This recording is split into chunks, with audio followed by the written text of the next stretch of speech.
à Sun City pour le dialogue intercongolais. Et si on peut à l'époque se réjouir d'avoir pu, malgré tout le problème qui se posait à l'époque, il faut quand même reconnaître qu'on a pu réunifier le pays et faire taire les divergences et s'atteler à mettre en place une autre république sur une constitution qui était censée justement cette fois-ci arranger la gouvernance du pays dans l'intérêt supérieur de notre population. Mais maintenant, vous voyez, à l'époque, le pays était agressé par 3 de nos voisins. Et nous étions en situation extrêmement difficile parce que, bon, le pouvoir précédent venait de tomber et la similarité un petit peu était au niveau des forces armées, parce que si l'armée était à reconstituer pour affronter tout agresseur potentiel, comme on le voit aujourd'hui. Mais ça n'a pas été facile du tout, ce que je peux vous dire. Alors, vous vous rappelez, M. Laurent Désiré Kabila avait profité d'une opportunité qui était offerte à l'est de la République démocratique du Congo pour justement essayer de lutter pour le rétablissement, ce qu'on a appelé la République, parce que souvent, en termes techniques, des fois on confond la République avec l'État. La République est dépositaire de certaines valeurs importantes. C'est ce que nous voulions à l'époque, parce que nous estimions qu'en 1960, la République a pris le chemin de l'exil, parce qu'il y avait un coup d'État qui a été fait à l'époque. Alors, nous avions à l'époque obtenu l'appui des pays de la région, parce que le pouvoir ici était en déliquescence. En même temps, il s'est produit au Rwanda un génocide. Et les génocidaires ont trouvé en République démocratique du Congo. Là, nous sommes en 1990. Voilà, avec armée bagage.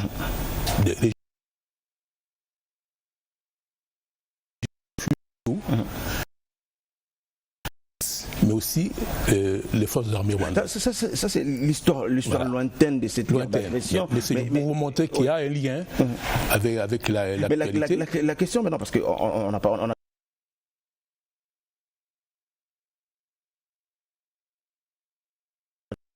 diplomate que vous avez...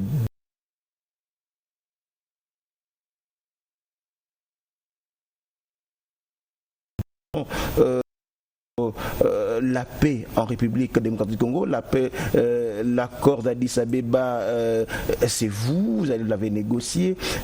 La question que tout le monde se pose, M. Cheo Kitundu, là je vous reçois comme ancien ministre des Affaires étrangères et intégration régionale, est-ce qu'en 2013, le M23 avait été vaincu?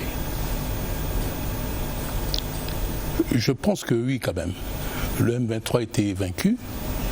Mais ma question, je vais bien replacer ma question. Clair. Avec la situation d'aujourd'hui, oui. Le M23, le Rwanda, avec ses pantins d'M23 qui ressurgit, qui agresse la République démocratique du Congo, c'est pourquoi je pose la question. Est-ce que le M23 avait été réellement vaincu en 2013 ? Non, absolument.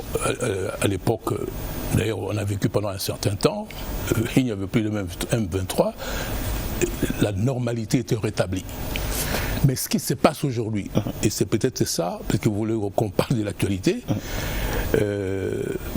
ce à quoi on a affaire aujourd'hui, est-ce que on est confronté à une rébellion ou à une agression? C'est le problème qu'il faut se poser d'abord. Et je vous pose la question. Bon, alors, moi je dis non. Nous sommes agressés par notre voisin, le Rwanda. C'est la même situation. En 2013, nous étions également agressés. Oui, tout à fait. Mais C'est quoi la différence? Il y a une grande particularité. Allez-y. Parce que aujourd'hui... Expliquez-nous, je vais vous laisser le temps de nous expliquer pour qu'on comprenne. Aujourd'hui, il y a deux manières d'agresser un pays en droit international.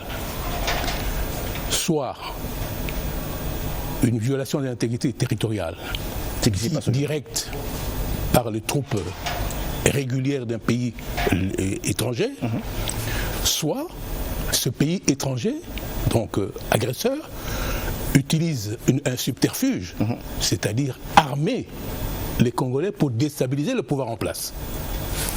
Dans la situation que nous vivons aujourd'hui, Kigali a utilisé les deux modalités. Premièrement, armer les Congolais pour déstabiliser leur pouvoir. Ça a commencé par l'occupation de Bunagana, il ne faut pas oublier. Et puis par la suite, donc ça c'est l'intervention indirecte qui transgresse la prohibition du recours à la force dans les relations internationales. Et puis après, Bunagana, c'était cette fois-ci l'occupation de Goma qui s'est étendue jusqu'à Bukavu et certaines localités environnantes. Là, c'est l'intervention directe des troupes régulières étrangères. Donc, ces deux interventions constituent l'agression sur le plan international. Okay. Donc, l'intervention indirecte est équivalente à une intervention directe. D'accord. Les deux forment en droit international ce qu'on appelle l'agression. Alors j'ai envie de vous poser la question. Voilà. Moi, je reviens je reviens sur 2013, l'agression, le M23. Vous avez été pratiquement dans toutes les réunions pour le retour de la paix à l'époque. 2013 et 2025 aujourd'hui, ce sont les mêmes acteurs. Oui, ce sont les mêmes acteurs, bien entendu. C'est pour ça que... Ce qui s'est passé aujourd'hui, c'est du déjà vu. C'est du déjà vu, c'est pour ça que je vous dis, c'est la reproduction de ce qu'on a déjà vécu. Alors, la question qu'il faut se poser aujourd'hui, c'est comment résoudre ce problème d'agression. Alors, il y avait deux possibilités.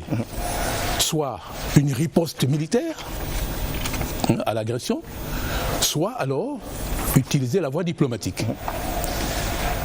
Et comme vous savez, on a tenté une riposte militaire, mais vu le contexte interne du pays, vu aussi le refus de la communauté internationale dans son ensemble, on a abandonné l'option militaire, vu la sensibilité de la région, parce que, comme vous le savez, nous aussi, on a vécu des atrocités horribles, il ne faut pas le nier, mais la démocratie du Congo est proche, un pays qui a subi les génocides, et nous craignons qu'une réalité peut avoir des séquences à la fois humain et matériel. Et parfois même incroyable. Pour cela, que a demandé d'user de voie diplomatique. La situation à laquelle nous sommes aujourd'hui, pour le résoudre au niveau Afrique, parce que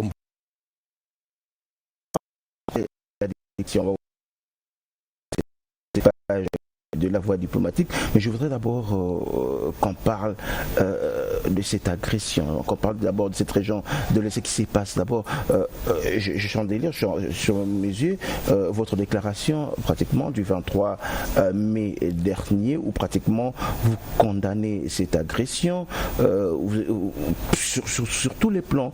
Tout à l'heure, je disais que vous avez été pendant très longtemps l'homme de couloir, l'homme, le diplomate diplomate de l'ancien régime. Je vais revenir, c'est votre déclaration, mais le même 23 mai, l'ancien président faisait également sa déclaration sur la situation politique de la République de la RDC. Aujourd'hui, sa lecture à lui, mais également, il n'y a pas que vous, il y a également, j'ai envie de citer Lambert Mende également, qui a fait également une lettre ouverte à M. Kabila par rapport à sa déclaration du 23 mai, le même jour où vous faisiez également votre déclaration pour condamner l'agression. Mais je prends juste un passage de Lambert Mende qui dit au président Kabila, il dit, il se sent, ce sont ces termes, les termes sont un peu plus forts, il dit, il se sent entubé par ce qu'il a entendu, ce sont le mot de Lambert Mende, par ce qu'il a entendu et ce que fait l'ancien président. Vous aujourd'hui, après avoir suivi sa déclaration, après avoir vu qu'aujourd'hui qu'il séjourne à l'Est, à Goma, avec ceux-là que vous avez combattu, qu'il a combattu et qu'il a défait en 2023, vous avez également le même sentiment de vous sentir, j'ai envie d'utiliser le mot de Lambert Mende, entubé? Chacun a sa manière de réagir, mais moi en tout cas, j'ai trouvé ça extrêmement troublant. Pour quelle raison? Parce que, je viens de vous le dire maintenant, nous sommes agressés, la République démocratique du Congo. Et c'est pour ça que moi, la thèse de la rébellion, je ne l'approuve pas. Je disais souvent, à supposer par exemple que des Congolais sont à Lissala, donc à l'intérieur du pays, et provoquent une rébellion, est-ce que vraiment ils peuvent tenir? D'une part parce que ce sera en violation de la Constitution, mais en même temps, même sur le plan logistique, cette rébellion ne peut pas tenir.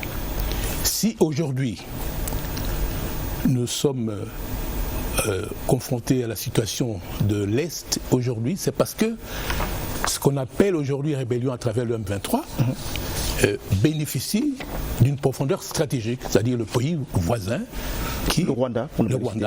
Non, clairement, le Rwanda, c'est clair. C'est le Rwanda. Qui agresse la RDC. Il y a beaucoup de gens qui estiment que... veulent accuser à tort d'autres pays de la région, mais le pays avec qui on a affaire aujourd'hui, c'est le Rwanda, qui utilise à sa manière non seulement le M23, mais en même temps ses troupes régulières pour agresser la République du Congo. Nous sommes agressés. Alors, quand on est agressé, mon cher frère, il n'y a plus d'opposition, il n'y a plus de majorité. On n'a plus de divergences. Le seul objectif à atteindre, c'est comment venir à bout de cette agression-là. Donc tout le monde uni pour repousser l'agression. C'est d'abord ça, pour défendre notre patrimoine commun qu'est la République démocratique du Congo. Dans l'histoire de tous les pays, c'est comme ça que ça s'est passé. Mais ce que l'on voit aujourd'hui, à travers la question que vous posez, moi, si j'étais à la place de l'ancien président, je ne serais pas du tout aujourd'hui à Goma. Honnêtement, je dois vous le dire, impossible. Parce qu'en ce moment-là, ce serait apporter une caution à l'agression. Ce serait banaliser l'agression, ce qui est extrêmement grave. Donc, je pense que quand on a été à la tête du pays pendant longtemps, je pense qu'il a pris peut-être sa décision en toute connaissance de cause. Donc je n'ai aucun commentaire à faire là-dessus, mais quand même, il y a lieu de se poser des questions. C'est pour ça que j'ai dit, c'est vraiment troublant. D'accord, mais moi maintenant, je repose maintenant ma question. Vous vous sentez comment, l'homme pour qui vous avez travaillé dans la diplomatie pendant autant d'années, vous avez mené ensemble cette guerre pour justement vaincre la rébellion en 2013, et aujourd'hui il est à côté, il est avec il s'affiche avec le même personne que vous avez vaincu, que vous avez combattu en 2013. C'est pourquoi j'ai cité les termes de Lambert Mende qui sont quand même forts. Il dit santé entubé. Vous, c'est quoi les sentiments? Vous vous sentez également escroqué ou comment vous vous sentez quand vous voyez ça? Non, mais moi, c'est comme je vous dis, je trouve vraiment troublant. Et puis moi, à sa place, je n'aurais en aucun cas pensé un seul instant de pouvoir me retrouver à Goma aujourd'hui. Et en plus, bon, je ne sais pas comment il a fait pour y arriver. Sûrement en passant par le pays agresseur, oui. Ce qui est encore beaucoup plus troublant. Alors, c'est vraiment, ça pose de problèmes. C'est ça toute la question. Alors moi, comme je vous l'ai dit, c'est quand même, à mon avis, regrettable qu'on soit arrivé à poser un acte aussi vraiment choquant, parce que ce que nous vivons aujourd'hui est une situation catastrophique. Au moment où nous parlons, vous entendiez la délégation même de l'Union européenne dernièrement, 7 millions de personnes déplacées. C'est quand même terrible. C'est pour ça que moi j'ai dit, dans la situation actuelle, qu'on évite de parler du M23. Il faut parler du Rwanda. C'est le Rwanda qui agresse la République démocratique du Congo. La preuve, c'est que toute la communauté internationale est consciente de ça. À l'époque, les autorités rwandaises pouvaient se permettre n'importe quoi. Mais aujourd'hui, je pense que ces autorités ont été démystifiées parce que leurs prétextes, qui sont ce que je qualifierais de fantasmagoriques, aujourd'hui sont mis à nu. Donc tous les prétextes ne sont plus recevables par la communauté internationale. La preuve, c'est qu'il y a cette résolution 2773 qui oblige Kigali à retirer ses troupes de la République démocratique du Congo sans condition et immédiatement, et en même temps on impose à Kigali de cesser tout soutien au M23. Et au M23, d'autres obligations, c'est que le M23 se retire des zones qu'il occupe et en même temps qu'il démantèle toutes les structures administratives qui sont mises en place. Autrement dit, la communauté internationale ne reconnaît pas le M23. Pour la communauté internationale, le seul responsable de ce qui se passe à l'Est aujourd'hui, c'est le Rwanda. C'est comme ça que, bon, d'autres on peut le considérer comme des sous-traitants de Kigali, des proxys comme on les appelle, mais le premier responsable de la situation à l'est de la République démocratique du Congo, c'est quand même Kigali, parce que sans Kigali, il n'y aurait pas de M23. D'accord. Tout à l'heure, on va prendre, parce que cette émission, on l'a annoncé depuis hier, on vous a annoncé sur les réseaux sociaux, il y a eu beaucoup de questions de téléspectateurs. Parmi toutes ces questions, je vais prendre une question comme ça, on va parler histoire, parce qu'on en profite. C'est pas tous les jours qu'on a Cheo Kitundu sur son plateau, c'est lui-même qui a été à la manœuvre de la diplomatie de la République pendant une époque aussi difficile comme aujourd'hui. La question sous l'ancien régime, la diplomatie de l'époque. Et si vous comparez la diplomatie de l'époque et la diplomatie d'aujourd'hui, est-ce qu'à l'époque, la RDC avait-elle une vraie politique étrangère ou une diplomatie de réaction par rapport à aujourd'hui? Et les téléspectateurs continuent, ils demandent pourquoi Cheo Kitundu, qui a été ministre des Affaires étrangères à l'époque, il essaie de comparer avec la situation aujourd'hui. Le régime passé n'avait jamais cité l'agresseur de nom, alors que là vous nous dites que c'est pratiquement la même situation, c'est les mêmes acteurs. Ah non, quand même là non, il faut quand même rétablir la vérité. Allez-y, on va en profiter de l'histoire. Oui, hein. Oui, c'est moi qui étais au front à l'époque. Je vous rappelle que... Non, on dit vous citez pas nommément le Rwanda. Toutes mes déclarations, le Rwanda, mais la preuve c'est que... on comprend par rapport à aujourd'hui. Ok, mais quand cette agression, la première agression a eu lieu, les militaires s'occupaient de la situation armée, mais moi je m'occupais de la diplomatie. Et en matière diplomatique, on avait deux possibilités. C'est de saisir le Conseil de sécurité ou les instances judiciaires internationales. Bon, comme vous savez, la Cour internationale de justice est l'organe judiciaire principal des Nations Unies. Avec le professeur Tumba Luaba, nous avons, et certains consultants belges, nous avons porté cette affaire à la Cour internationale de justice contre les 3 pays de l'époque, c'est-à-dire l'Ouganda, le Rwanda et le Burundi. Bon, simplement, on a été débouté concernant les requêtes contre le Rwanda et le Burundi, tout simplement parce que ces 2 pays n'ont pas reconnu la juridiction obligatoire de la Cour internationale de justice. Par contre, l'Ouganda, oui. Et la plainte contre l'Ouganda a été maintenue. Et vous savez la suite, l'Ouganda a même été condamné ouais, par la Cour et a payé des dédommagements pour la République démocratique du Congo. Mais les 2 autres pays n'ont pas pu l'être, tout simplement, parce qu'il n'est pas justiciable à la Cour internationale de justice tout État qui le veut. Non, il faut avoir reconnu la juridiction obligatoire de la Cour. C'est pour ça que finalement Kigali a été épargné. C'est pour ça que j'ai souvent rappelé que Kigali a organisé son impunité judiciaire sur le plan international. C'est-à-dire, expliquez-nous, c'est-à-dire, voilà. On va comprendre. Première chose, vous ne pouvez pas porter plainte contre Kigali auprès de la Cour internationale de justice. Vous ne pouvez pas porter plainte contre Kigali auprès de la Cour pénale internationale, parce que là encore une fois, Kigali n'est pas partie prenante au statut de Rome portant création de la Cour pénale internationale. Donc là aussi, on est coincé.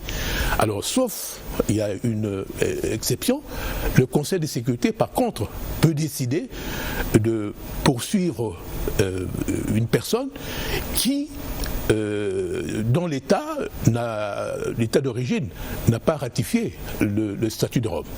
Mais là, il faut une décision du Conseil de sécurité des Nations Unies. Alors, vous voyez, le désavantage du Conseil de sécurité, c'est que c'est un organe politique international chargé du maintien de la paix et de la sécurité internationale. Si un membre permanent du Conseil de sécurité pose un veto, c'est terminé, on ne peut pas. Par contre, on a eu des situations où le Conseil de sécurité avait accepté de poursuivre un chef d'État, par exemple, dont le pays n'est pas partie prenante au statut de Rome. C'est comme le président Béchir du Soudan. Alors, lui, une plainte a été déposée contre lui, mais par contre, il n'a pas encore été transféré jusqu'à présent. Vous avez vu aussi l'affaire du président russe, qui est aussi poursuivi par la Cour pénale nationale, tout comme le Premier ministre israélien. Bon, mais là, comme je l'ai souvent rappelé, nous vivons dans un système international anarchique. C'est-à-dire, ici, il ne faut pas le prendre comme étant un désordre, mais c'est le sens d'une autorité nationale soit supérieure aux États.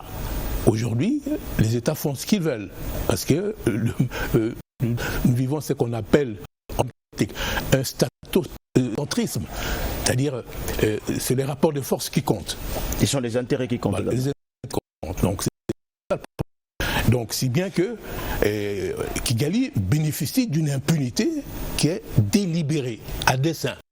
Il savait très bien pourquoi il n'avait pas reconnu la juridiction obligatoire de la Cour internationale de justice, tout comme il n'a pas voulu être partie pour la Cour pénale internationale. Alors voilà le problème que nous avons aujourd'hui avec Kigali. Donc c'est pour vous dire, parce que vous avez posé la question, on peut avoir cité nommément mise en cause le Rwanda. Non, ça a été fait. Ça c'est tout à fait clair sur ce point-là. Mais simplement, Kigali, indépendamment de tout, bénéficiait d'un certain avantage parce que Kigali avait culpabilisé le monde entier pour n'être pas venu au secours des victimes de génocide à l'époque. Alors, cette culpabilisation a fait que Kigali se sentait assez fort pour s'opposer même à la communauté internationale. Il pouvait être seul contre le monde entier. Alors, donc il y avait une certaine vraiment presque une autorisation implicite. Mais la question aujourd'hui, est-ce que un diplomate aguerri, connaissant le couloir de la communauté internationale, est-ce que cette position a changé? Alors, cette position a considérablement évolué. Et là, je pense que c'est à l'avantage de l'actuel chef de l'État qui a mené une offensive diplomatique décomplexée, c'est-à-dire vraiment partout où il est passé à travers le monde, il a mis en cause Kigali au point de mettre à nu les prétextes que Kigali avance pour agresser la République démocratique du Congo. Vous vous rappelez, les prétextes c'était quoi? Les persécutions contre la communauté Tutsi en République démocratique du Congo, le fait aussi que la République démocratique du Congo héberge ses compatriotes à lui, rwandais, qui menace la sécurité intérieure du Rwanda. Alors, ce sont ces prétextes-là qu'il utilisait. Mais maintenant, je pense que à travers ces prétextes, Kigali profitait pour piller la République démocratique du Congo. Et maintenant, la communauté internationale a compris ce jeu et cette même communauté internationale est aussi décomplexée par rapport à la dénonciation de Kigali sur le plan de ses actions en République démocratique du Congo. Décomplexé, oui, mais le Congolais lambda, lorsqu'il regarde aujourd'hui ce qui se passe en Alsace avec cette guerre à l'Est, on dit oui, c'est vrai, tout le monde a condamné, mais on n'agit pas. Si, mais quand même, il y a quand même des signaux forts, donc qu'on peut considérer comme étant un avertissement. Il y a quand même des personnalités au Rwanda qui ont été sanctionnées par la communauté internationale. Et actuellement, je crois que puisqu'on a opté pour la solution diplomatique, là, on voudrait essayer de tout faire pour mettre à profit la recherche de la solution sur le plan des négociations entre les deux gouvernements. C'est ce qui s'est fait actuellement, non seulement sur le plan formel de l'Union africaine, mais en même temps, des initiatives qui sont informelles sont quand même assez importantes. Justement, ouvrant ces dossiers diplomatiques, des initiatives, moi je suis très à l'aise, hein. J'ai ce plaisir de vous avoir sur ce plateau parce que vous avez participé pratiquement à toutes les négociations dans le passé, Addis Abeba, l'accord cadre, c'est vous pratiquement.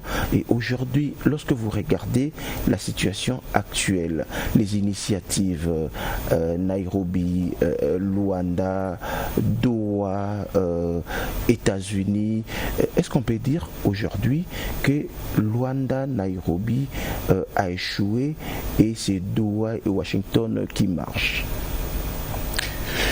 Il faut bien comprendre que le processus formel pour ce règlement de conflit, parce qu'on a opté sur la solution diplomatique, c'est d'abord par rapport au principe de subsidiarité, c'est-à-dire la communauté internationale voudrait d'abord qu'on trouve une solution de proximité au niveau continental, par l'Union africaine. Si l'Union africaine est vraiment bloquée dans la recherche de la solution, alors en ce moment-là, il y a une reprise en main par le Conseil de sécurité. On peut le dire ainsi, l'Union africaine, Luanda, Nairobi, ça n'a pas donné des résultats. Bon, le temps diplomatique est toujours lent. Il ne faut pas croire qu'on va trouver une solution du jour au lendemain. Et d'ailleurs, si on a refusé la voie militaire, justement, c'est parce que voudrait d'abord qu'on trouve une situation dans les négociations, et les négociations, c'est des concessions à faire de part et d'autre. Et là, souvent, chaque pays voudrait sauver tout ce qui relève de la souveraineté de son État.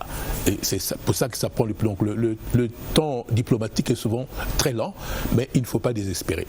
C'est-à-dire que il y a, et ça c'est au sein de l'Union africaine, c'est le processus qu'il faut appeler formel, parce que c'est dans le cadre d'une organisation continentale à laquelle nous appartenons.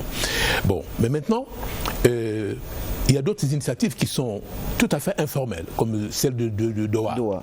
Alors, d'ailleurs, qui marche, qui a donné des résultats, qui a donné des résultats par rapport à Luanda. Tout à fait, mais ce processus n'élude pas le processus formel. Au fait, Doha, comme on reviendra peut-être tout à l'heure sur la question des États-Unis, ce sont des bons offices que ces États utilisent pour aider l'Union africaine à la recherche de la solution. Parce que, regardez par exemple, au niveau continental, moi je peux vous dire que moi j'ai vécu cette situation au sein de l'Union africaine. Le président Kagame a su, à travers un lobbying important au sein de l'Union africaine, pour se faire susciter des amitiés avec beaucoup de chefs d'État du continent africain. Mais c'est aussi la conséquence aussi de ce qu'ils ont vécu là-bas, l'utilisation du génocide effectivement aussi comme fonds de commerce. Ça jouait un rôle important auprès de beaucoup de chefs d'État africains. Je vous rappelle qu'à un moment donné, même l'Union africaine avait confié la responsabilité de la réforme institutionnelle de l'Union africaine au président Kagame. Donc à un moment donné, il a bénéficié d'une certaine aura. Alors souvent aussi, il y a un retard dû à cela parce que Kigali entretient des relations excellentes avec beaucoup de chefs d'État africains. Et là, encore une fois, beaucoup de chefs d'État n'osent pas dire réellement ce qui se passe ou adresser des remontrances à leurs collègues. Monsieur Cheikh, arrêtons-nous une minute. Ouais. J'ai envie de vous poser juste une question. On va ouvrir, on va très vite réformer. Vous avez été ministre des Affaires étrangères, vous connaissez très bien. J'ai envie de poser une question directe. Comme ministre des Affaires étrangères à l'époque, lorsque vous portez la voix de la République démocratique du Congo pour dire que le Rwanda nous agresse, parce que vous avez dit vous portez le Rwanda nous agresse, lorsque vous discutiez dans le couloir des Nations Unies ou bien de l'Union africaine, on vous disait quoi? À l'époque, c'était la même chose. C'est encore une fois on va très vite la mauvaise conscience qu'avait la communauté internationale par rapport à Kigali à l'époque. C'est-à-dire que il y a des Rwandais qui sont en République démocratique du Congo et qui menaceraient la sécurité du Rwanda. Donc c'est le même discours qu'aujourd'hui. C'est ce qu'on utilisait à l'époque. Et je vous rappelle que l'avantage qu'on a actuellement, parce que, comme je vous dis, la situation évolue, et puis il y a une nouvelle génération de chefs d'État qui montent au créneau, et qui, eux, n'ont rien à voir avec ce qui s'est passé auparavant, et une autre manière de concevoir la situation internationale, et particulièrement la situation dans les Grands Lacs.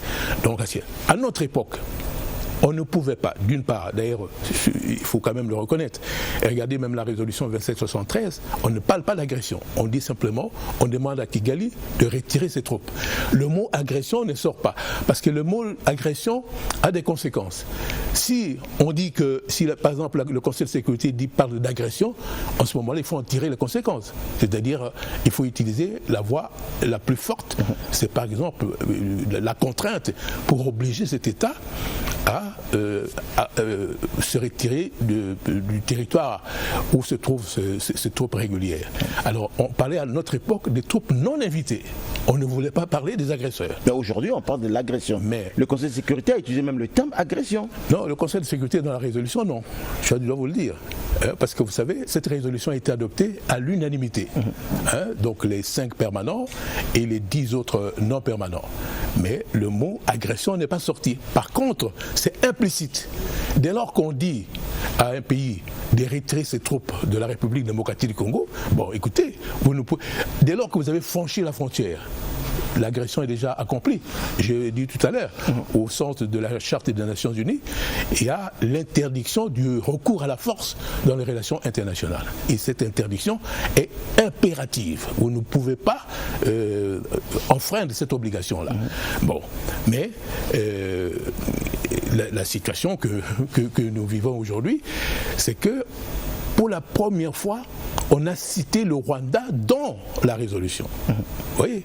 Alors, à l'époque, on en parlait des troupes non invitées. Mais cette fois-ci, le Rwanda est expressis verbis cité. Mais alors, vous dites que l'agression, elle est implicite. Oui. Et lorsque on a cité le Rwanda nommément, même si dans la résolution, on ne le dit pas, mais vous dites lorsqu'il y a agression, je prends vos termes, oui. Lorsqu'il y a agression, comme diplomate, vous êtes en train de m'expliquer qu'on doit imposer, on doit utiliser les moyens les plus forts. Mais pourquoi aujourd'hui, pour le cas de la RDC, la communauté internationale n'utilise pas les moyens les plus forts?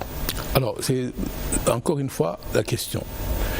le seul organe qui peut utiliser la force, il y a deux manières de forcer un pays à accomplir ses obligations. On utilise d'abord les moyens qui n'impliquent pas la contrainte, c'est-à-dire sur le plan économique, sur le plan diplomatique, tout. Mais si cette voie-là échoue, alors à partir de ce moment-là, le Conseil de sécurité est obligé d'user de la manière la plus forte, au sens, je crois, de l'article 42 de la Charte des Nations Unies.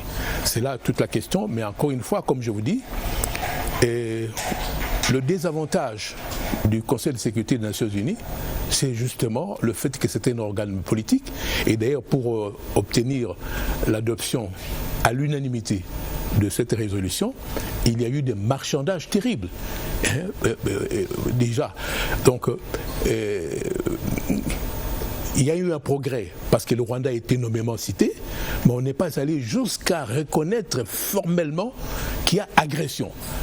On déduit de la résolution du Conseil de sécurité le concept d'agression, mais ce concept n'apparaît pas clairement, sauf par le fait que on oblige Kigali à retirer ses troupes du territoire congolais, ce qui équivaut justement à la violation de l'interdiction du non-recours à la force. Alors, est-ce qu'avec les négociations aujourd'hui, avec les initiatives aujourd'hui Doha, Washington, comme diplomate, est-ce qu'on peut encore parler de l'agression? Ah oui, non, l'agression, d'ailleurs, vous avez remarqué, même la délégation de l'Union européenne dernièrement, elle parle carrément d'agression. Mais ce que nous voulons, c'est que cette reconnaissance soit formalisée. Ce sera encore mieux. Mais comment le formaliser? Comment la RDC devrait faire pour formaliser cette reconnaissance? Mais c'est des tractations au sein de la communauté internationale. Il y a beaucoup d'intérêts en jeu. C'est ça tout le problème. Donc nous, en tant que négociateurs, nous devons prendre ça en considération. Et puis, comme je l'ai souvent rappelé, il faut recourir au concept de l'État stratège. C'est pour ça que je parle d'être dans une posture qui est diplomatico-stratégique. Justement, je voulais évoquer ça. Vous dites, je vais vous citer dans votre déclaration, vous dites ceci: pourtant, est-il de haute politique que les négociateurs congolais s'inscrivent dans le pourparler en cours dans une posture diplomatico-stratégique impliquant anticipation, réactivité, souplesse et pragmatisme. Ça veut dire quoi? Effectivement, c'est un conseil que vous donnez, c'est ce qui nous manque aujourd'hui peut-être. Quelque part, bon, moi je ne suis pas parmi les négociateurs, donc c'est difficile. Non, vous connaissez les méandres des négociations. Parce qu'aujourd'hui, le prétexte qu'avance Kigali de sa sécurité qui serait menacée depuis le territoire de la République démocratique du Congo est prise en considération par la communauté internationale. Et la communauté internationale est très compréhensive par rapport aux arguments avancés par Kigali. Alors, dans ces conditions, moi je l'ai toujours rappelé, même si ce que dit Kigali pour nous est un prétexte, et souvent d'ailleurs beaucoup de membres de la communauté internationale le reconnaissent très bien, il faut arracher à Kigali ce prétexte-là. C'est-à-dire qu'on prenne des dispositions pour que rien au monde, Kigali ne trouve encore un prétexte pour pouvoir agresser notre pays. Ça fait partie aussi de la stratégie parce que la solution militaire a été exclue. Donc ici, nous sommes en situation diplomatique.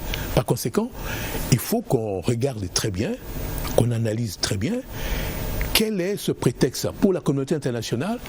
Aujourd'hui, quand vous discutez avec même les ambassadeurs ici sur place, ou même dans les organisations internationales où nous effectuons des missions, on vous rappelle toujours, et même dans la résolution, et c'est pour ça que c'est toujours embêtant de le rappeler, mais c'est tout à fait clair. Il y a 3 séries d'obligations qui ont été formulées contre les 3 parties au conflit.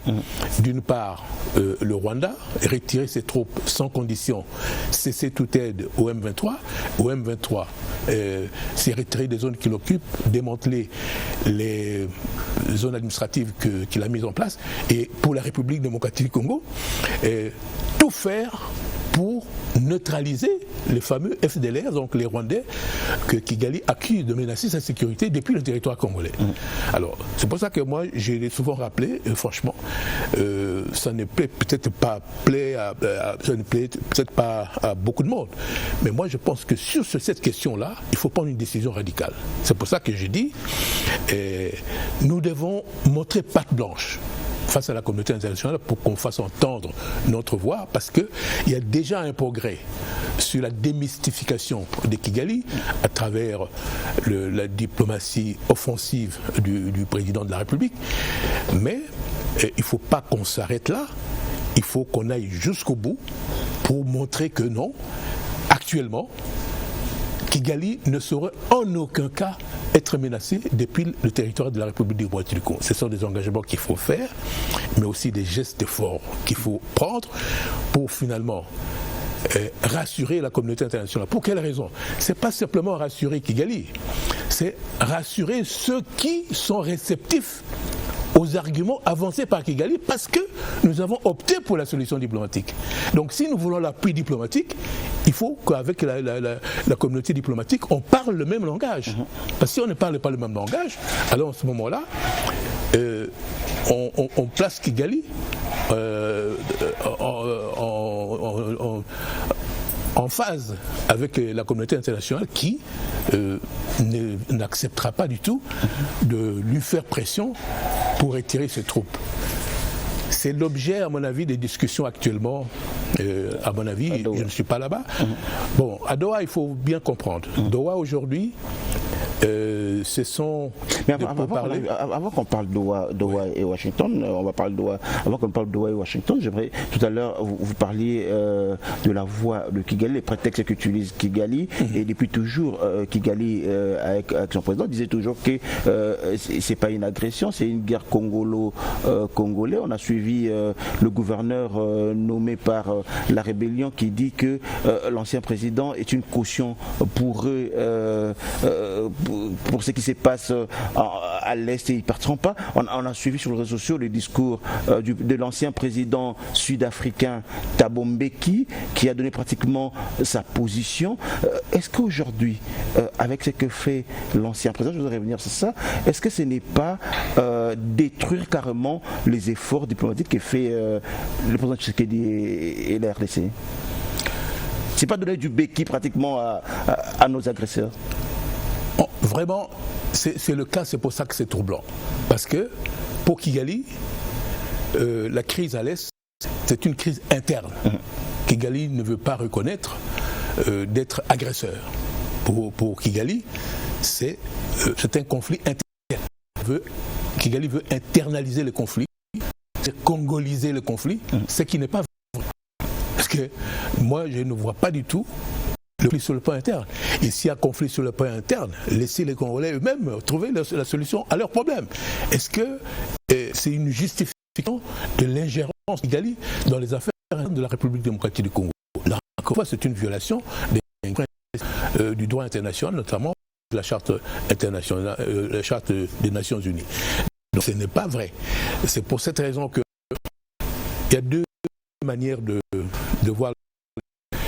D'une part, moi je vois la classe politique aujourd'hui, on continue à avoir un dialogue. Il faut qu'il y ait un dialogue. Bon. Mais le dialogue, on ne le refuse pas. On a eu la table ronde de Bruxelles, on a eu la ronde de Paris. Ils disent que la rébellion dit qu'il y a l'article 64 de la Constitution. Bon, sur l'article 64 de la Constitution, il boire et à manger. Alors, cet article, si vous voulez qu'on échange à ce propos. Une parenthèse très vite, parce que vous en parlez également dans vos déclarations. Bon, parce que j'ai un peu de dialogue, et puis, comme à l'époque des santé, vous avez été délégation, vous êtes une vous avez été chef de délégation et aujourd'hui, pour réclame même les Africains, qu'il y ait un dialogue City comme à l'école. Pour résoudre le problème. L'élection de l'article 63 n'est pas, comment dire, en droit, en tout cas non. Parce que l'article 64 dit qu'il faut faire échec à qui utilisent le pouvoir à leur fin, au fait. C'est ça mais si vous regardez l'alinéa 2 de cet article, l'alinéa 2 de cet article interdit le renversement d'un pouvoir constitutionnel. Donc, vous voyez, en plus de ça, même si c'était vrai, cet article 62, alinéa 1er, 64, alinéa 1er, la question qu'il faut aujourd'hui se poser, est-ce que ça justifie l'occupation d'une portion du territoire congolais pour déstabiliser le pouvoir en place, avec les conséquences que cela implique? Et c'est pour ça que moi j'oppose à cette invocation de l'article 64, l'article 52 de la Constitution. L'article 52 de la Constitution, au premier alinéa, dit « Tous les Congolais ont droit à la paix et à la sécurité ». Oui, par exemple. Et qu'aucun individu ne peut en aucun cas utiliser une portion du territoire congolais pour renverser le pouvoir en place, c'est-à-dire l'État congolais. Donc vous voyez, donc là, ce qui se passe à l'Est, au niveau de ce qu'on peut considérer comme une rébellion, même si pour moi, ce sont des sous-traitants de l'agression, et que ce n'est pas nécessairement une rébellion, mais si on la considère comme une rébellion, il serait condamnable aussi, selon l'article 52 de la Constitution. Alors, vous voyez, donc c'est un problème. Donc, et en plus, à supposer même que même cet article 64 puisse être évoqué en l'espèce. Mais ce serait quand même terrible. C'est-à-dire que vous voulez, d'après eux, protéger la Constitution en violant la Constitution. Parce que si vous utilisez une portion du territoire congolais pour porter atteinte à l'État congolais, vous êtes condamnable par l'article 52. Vous voyez, c'est ça la question. Donc c'est une contradiction à laquelle il n'y a aucune solution. Donc cet article 64 n'est pas du tout invocable dans la situation d'espèce. Alors parlons de Doha, parlons des États-Unis. Aujourd'hui, les États-Unis, c'est minerai contre sécurité. C'est ce que tout le monde pense, que l'accord avec le Washington serait le bradage ou le vente de nos minerais. Vous, comme diplomate, vous êtes d'accord et c'est la solution aujourd'hui? Non. Je crois qu'il y a une confusion de genre. Il y a deux choses ici qu'il faut prendre en considération. Et si je vais aller là par ma question, oui. Si je vais aller là avec ma question, tout à fait. On essaie de comparer, beaucoup de gens essaient de comparer l'ancienne époque, l'ancien régime, qui dit qu'il avait vaincu le M23, ils disent que bon, on n'avait pas utilisé ces leviers de donner nos minerais à Washington pour nous assurer notre sécurité. Non, c'est une opportunité qui s'offre. Et nous ne pouvons pas non plus ne pas exploiter cette opportunité-là. La question qui se pose aussi, il y a deux problèmes. Il y a d'abord la recherche au conflit qui nous oppose à Kigali. Et puis ensuite, dès lors qu'on a opté pour la solution diplomatique, comment faire pour que nous trouvions le moyen de empêcher Kigali d'être encore tenté par une manœuvre agressive. Alors, concernant la situation du conflit, la recherche d'une solution au conflit qui nous pose à Kigali, il y a eu cette rencontre de Doha entre les deux chefs d'État et l'émir du Qatar. C'est une initiative personnelle prise par l'émir du Qatar qui a marché en fonction des relations privilégiées qu'il a avec les deux États. Mais aussi pour préserver aussi ses propres intérêts, parce qu'il a des projets d'investissement en RDC et il a beaucoup investi là-bas au Rwanda. Bon, mais ça... Et puis, dans un premier temps, les deux chefs d'État se sont rencontrés et après... Il était question maintenant, c'est encore une fois la pression de la communauté internationale qui voudrait que, même si il y a un problème avec le M23, il est nécessaire d'engager un dialogue avec eux. Mais à quel niveau? C'est pour ça que le gouvernement a des délégations pour rencontrer le M23, parce que, qu'on le veuille ou non, ils ont mis le gouvernement congolais devant un fait, une partie qui ne compte pas des solutions. Il faut quand même pour voir comment on peut trouver un compromis pour que ces gens se retirent en respectant la résolution du Conseil de sécurité des Nations Unies. Alors, mais ici, l'autre initiative qui vient, Washington. C'est Washington. Washington, ici, j'ai envie de vous poser une question directe, M. Kitundu, Léonard Kitundu, ancien ministre des Affaires étrangères. Est-ce que l'initiative de Washington, avec l'accord, la signature de l'accord d'intention, est-ce que c'est le bradage de richesse de la RDC? Faux. D'abord, il y a deux problèmes à Washington. La recherche de la solution au problème du conflit qui nous oppose à Kigali.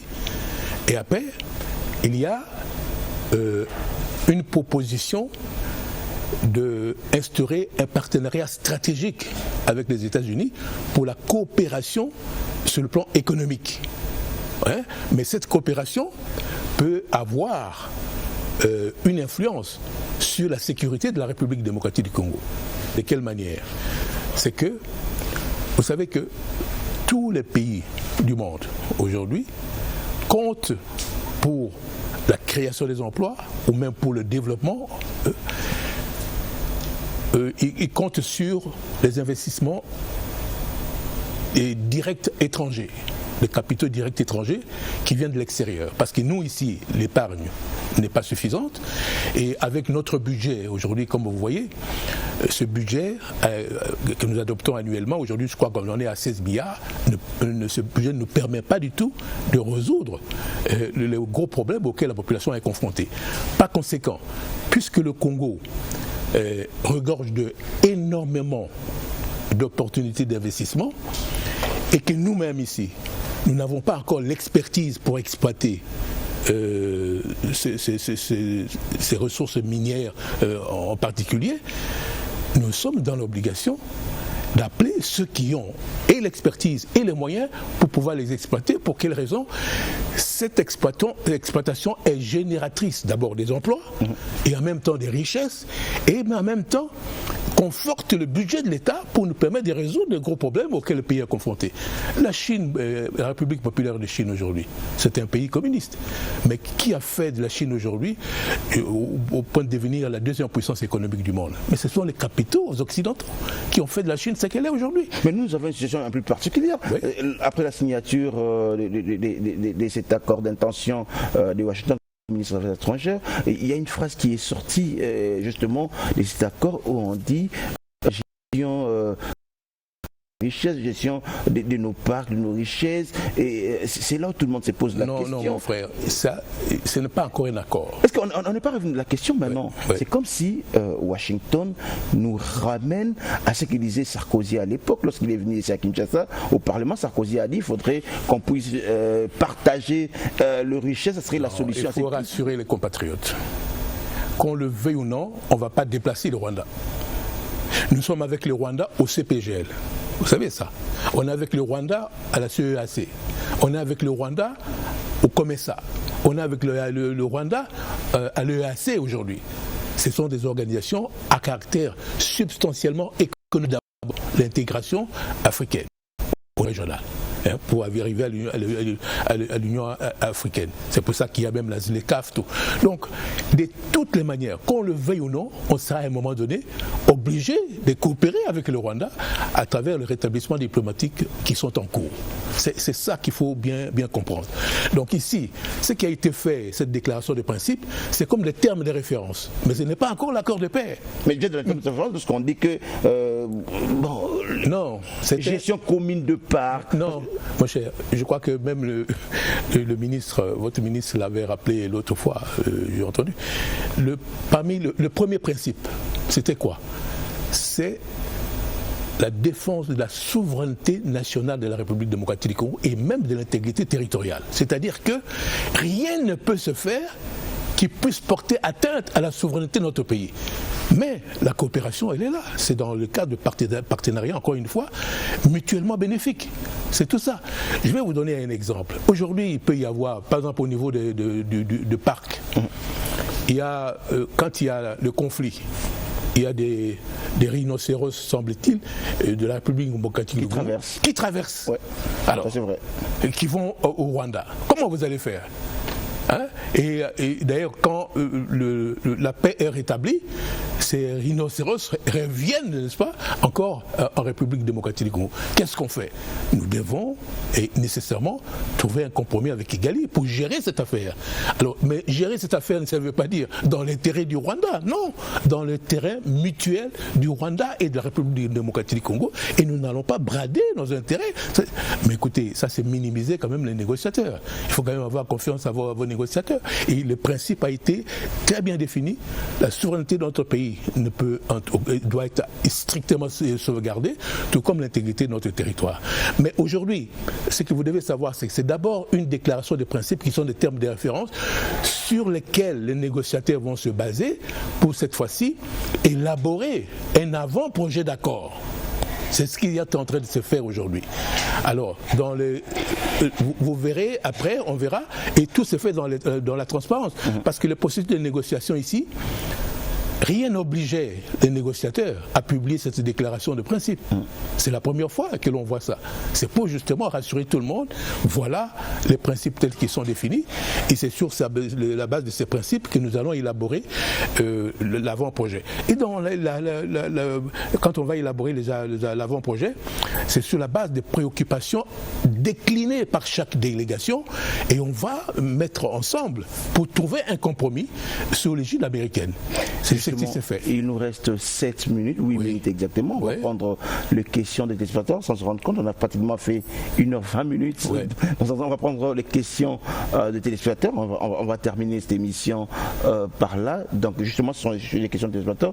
Vous nous rassurez que ce que c'est fait à Washington, comme diplomate avec un œil d'un diplomate rodé, vous nous rassurez que ce que c'est fait à Washington, ce n'est pas ce que disait Sarkozy à l'époque.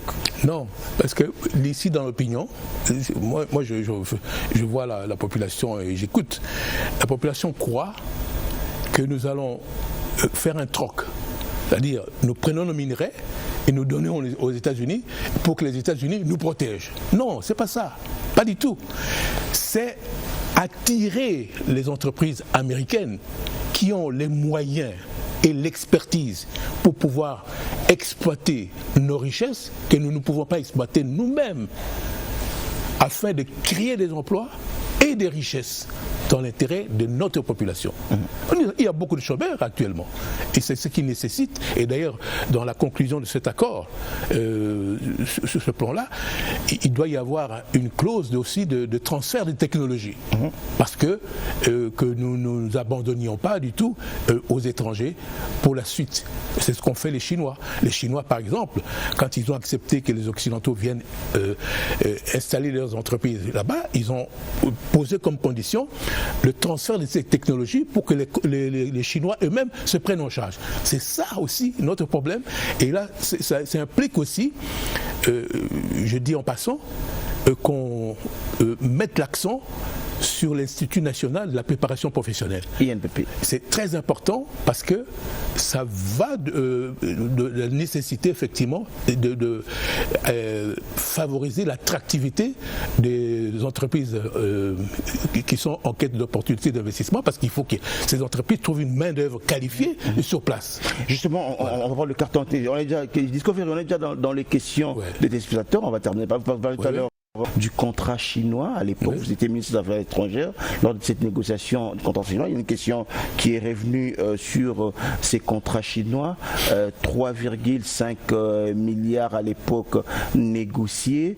Lorsque l'actuel régime est revenu, l'actuel a revu le contrat chinois à 7,5 milliards, mais vous avez négocié 3, est-ce que c'était pas, on nous avait pas escroqué? Non, malheureusement, moi je n'étais pas aux affaires à cette période-là. Moi j'étais au Sénat.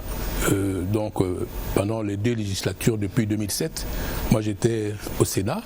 C'est mon prédécesseur de l'époque qui était au four et au moulin pour cet accord avec la Chine. Donc là, je ne peux pas vous donner des détails à ce propos. D'accord. Alors, une autre question de téléspectateur, je vais la lire pratiquement. Je vais lire cette question de téléspectateur. Il dit, pour avoir été très proche de Joseph Kabila avec différentes fonctions, comment il se sent dans sa nouvelle peau? Si le régime passé a échoué, n'en est-il pas un des grands acteurs? Quelles sont les raisons qui l'ont poussé à quitter Joseph Kabila? Ça ne peut pas être des raisons pécuniaires parce qu'il en a eu suffisamment. Ben, écoutez, si vous croyez que quand on est ministre on a de l'argent, alors vous vous trompez joliment. Moi, aux affaires étrangères, je vivais de mon salaire et en plus des frais de mission. C'est tout. Le ministère des Affaires étrangères n'est pas générateur de recettes. Non, ça c'est pas ça sa question. Sa question, voilà. Je répète sa question. La question c'est vrai, il dit pour avoir été très proche de Joseph Kabila avec différentes fonctions, comment c'est une question à trois volets, après ce que j'ai compris. Hein. Pour avoir été très proche de Joseph Kabila avec différentes fonctions, comment il se sent dans sa nouvelle peau? Actuellement, oui. Mais la même chose. Je sers l'État, je suis parlementaire. Comme pendant que l'ancien président était là, moi j'étais au Sénat pendant 10 ans. J'étais à mon aise. Mon rôle à moi, c'est de représenter la population au sein du Parlement. Mais lui parle, vous avez été ministre des Affaires étrangères il parle dans votre pôle comme ministre des Affaires étrangères Non, comme ministre des Affaires étrangères, je l'ai été lors de la transition là, après le 2 mandats du président, pour finalement préparer l'avènement de l'actuel régime. C'est là que moi j'étais ministre des Affaires étrangères. D'accord. Alors là, l'autre volet de la question, il dit si le régime passé a échoué, n'en est-il pas un des grands acteurs? Non, pas du tout. Moi, je ne suis pas responsable de l'échec et je pense que j'ai accompli ma mission avec compétence et professionnalisme. Je crois que, je ne vais pas me vanter moi-même, mais je crois que les gens eux-mêmes ont constaté. Donc, sur ce plan, pas du tout. S'il y a eu échec, je ne suis pas responsable. Je crois qu'il faut me juger à travers la manière dont j'ai géré le ministère des Affaires étrangères. C'est là que je suis comptable. Mais pour tout ce qui s'est passé, tous les passifs de l'époque, je ne peux en aucun cas être responsable. Et dernier volet de sa question, il demande pourquoi vous avez quitté le FCC? Première chose, non seulement les divergences à l'interne, mais surtout où j'étais contre, c'est lorsque le FCC a boycotté les élections. Moi, je ne peux pas. Je ne peux pas boycotter les élections parce que les électeurs ne m'auraient jamais pardonné. J'ai un fief électoral que je dois préserver et mon rôle à moi, c'est de rendre service à ma population et surtout dans ma province. Vous savez que la province du Sankourou est une des plus oubliées de la République aujourd'hui. Donc d'ailleurs, mes émoluments, je le partage avec la population dans ma circonscription. Alors rien que pour ça, je ne pouvais pas les suivre. Et c'est pour ça que moi j'ai quitté, pas le FCC à l'époque, mais le PPRD, parce que vous savez que beaucoup de gens confondent. Le FCC, c'était une plateforme de plusieurs formations politiques, mais ce n'est pas un parti politique. Lui considère que vous avez quitté Joseph Kabila pour devenir Tshisekedi. Écoutez, non, mais pas du tout. Moi, je n'ai pas quitté Joseph Kabila. Écoutez, moi, je n'appartenais pas à Joseph Kabila, j'appartenais au PPRD. Dont j'étais parmi les fondateurs. Qui dit PPRD dit Joseph Kabila. Non, mais écoutez, il ne faut pas attribuer une organisation politique à un seul individu. Je crois qu'on le gère collégialement et j'étais parmi les cofondateurs. Vous comprenez? Donc l'ancien président pouvait ne plus être responsable du PPRD parce qu'on aurait pu trouver quelqu'un d'autre. Donc on n'est pas président d'une organisation politique ad vitam aeternam, pas du tout. Donc je ne pense pas du tout. Donc je n'ai pas quitté l'individu, mais j'ai quitté une formation politique. Tout simplement parce que cette formation politique a refusé de s'engager dans les élections. Et moi, ni mes électeurs, ni moi-même, je n'aurais pas accepté du tout, parce que je suis parmi ceux qu'on appelle aujourd'hui les politiciens professionnels, parce que bon, on a vocation à servir le pays à travers justement le mandat politique. Léonard, chez Okitundu, que souhaitez-vous transmettre à la jeunesse congolaise aujourd'hui, notamment aux jeunes diplomates de la République? Aux jeunes diplomates aujourd'hui, je pense que c'est toujours important qu'il y ait un renforcement des capacités. Parce que le monde évolue et nous devons, nous, être en phase avec l'évolution de ce monde.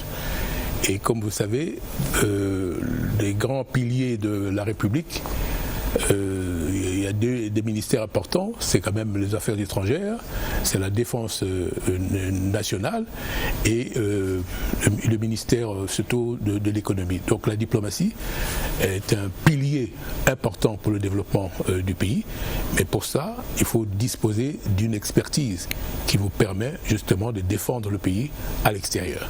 Et ça, c'est extrêmement important. On vient de parler de négociations maintenant, mais si vous n'avez pas des diplomates qui sont aguerris, qui ont un background, une formation requise, alors en ce moment-là, vous ne pouvez pas valablement représenter ou négocier pour les intérêts de la République démocratique du Congo à l'extérieur. Pour avoir été au cœur du pouvoir sous l'ancien régime, peut-on parler des continuités entre les politiques Kabila Tshisekedi? Continuité dans quel sens? Continuité de l'État. Ah oui, mais de toute façon, quand un nouveau... J'essaie de comprendre la question du débatteur. Il compare le des régimes, le des politiques, politique Kabila et politique Tshisekedi. Est-ce qu'aujourd'hui, on peut parler de la continuité ou bien il y a rupture? Non, il y a certains dossiers qui font partie justement de la continuité de l'État. Là, vous pouvez continuer, c'est-à-dire on commençait sous l'ancien régime et qu'il faut maintenant continuer. Mais la politique Kabila et la politique Tshisekedi, y a-t-il continuité ou il y a rupture? C'est deux. Il y a une autre manière de gérer la politique de la part de l'actuel président qui n'était pas celle de l'ancien président. Donc il y a... Ce sont deux personnalités d'abord différentes et avec aussi une manière d'aborder la chose politique qui est quand même assez différente. Je crois que le président actuel a une autre personnalité que celle de l'ancien président. Laquelle vous préférez? L'ancienne ou la nouvelle politique? On va terminer par là. Bon, on va se lever pour terminer. Ça dépend. L'actuel, c'est d'abord... Il est pas taiseux comme l'ancien président, donc et souvent c'est difficile de connaître les intentions à l'époque de l'ancien président parce que c'est quelqu'un qui était un peu renfermé. Mais ici le nouveau président est beaucoup plus direct, beaucoup plus excentrique, et on arrive justement à comprendre effectivement ce qu'il veut. Toute dernière question, Monsieur Léonard chez Okitundu, avez-vous un non-dit ou une vérité que vous souhaitez dire? Non, ici, la grande préoccupation des Congolais aujourd'hui, c'est que notre pays retrouve sa stabilité et que l'autorité de l'État soit étendue sur toute la République. C'est pour ça que j'ai dit que, actuellement, tous les acteurs politiques devraient être rassemblés pour venir à bout de l'agression. Ça devrait être une question prioritaire pour l'instant. Mais moi j'ai l'impression, pour paraphraser un peu Jacques Chirac, et c'est ce que moi j'ai dit dans mon intervention dernièrement, la maison congolaise est en train de brûler et certaines personnes regardent ailleurs. Autrement dit, c'est comme si nous acceptons le fait accompli aujourd'hui à Goma et à Bukavu. C'est comme si on est en train de banaliser l'agression, ce qui n'est pas normal. Alors et en même temps aussi, on voudrait adopter une attitude démissionnaire, c'est-à-dire on abandonne. Moi j'entends beaucoup de gens, moi je ne suis pas contre les prélats,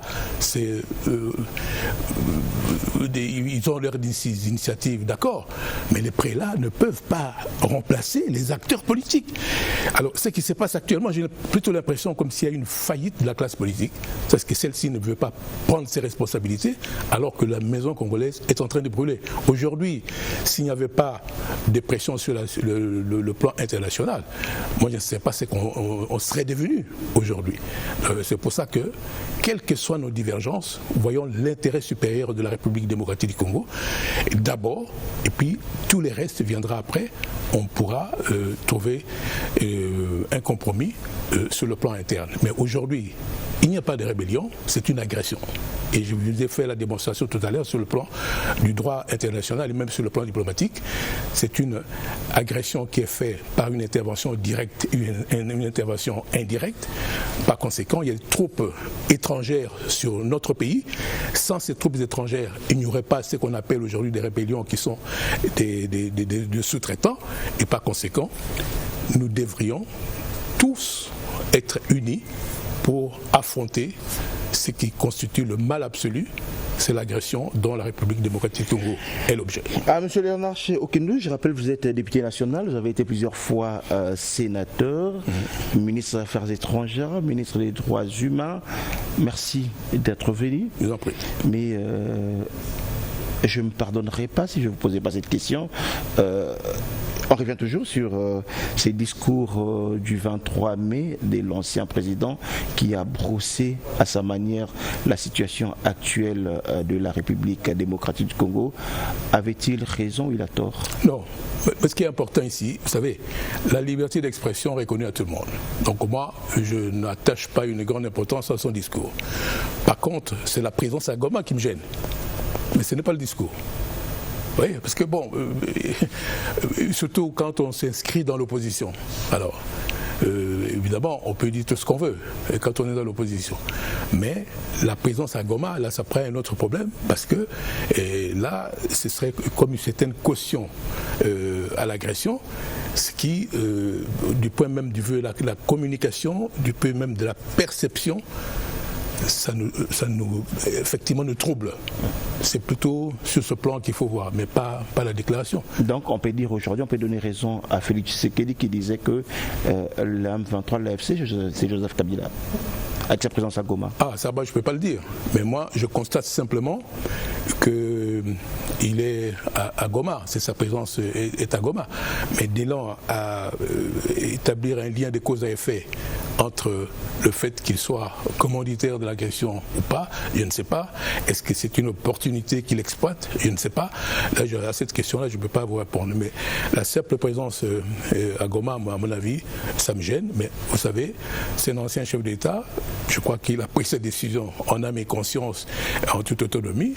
Bon, il assume ses responsabilités. Mais moi, si j'étais à sa place, je ne me retrouverais pas du tout à Goma aujourd'hui. Merci, Léonard Okindou. On peut considérer ça comme le mot de la fin ou bien vous avez un autre mot à placer? Voilà, ça va très bien. Merci beaucoup. Ouais. Revenez quand vous voulez. C'était un plaisir de vous savoir sur ces plateaux, de vous avoir sur ces plateaux. Oui. Beaucoup de gens condamnent les intellectuels congolais de n'avoir pas écrit le mémoire. Un jour, on pourra lire le mémoire de Okindou. Vous préparez vos mémoires, vous préparez un livre ou bien... Absolument. Je suis en train de me préparer pour ça. Et ce sera vraiment quelque chose que peut-être que j'attendrai la réaction effectivement de tous les lecteurs potentiels. Merci beaucoup. On va vous conduire, M. Léonard Okindou. Allez, mesdames et messieurs, on a fini.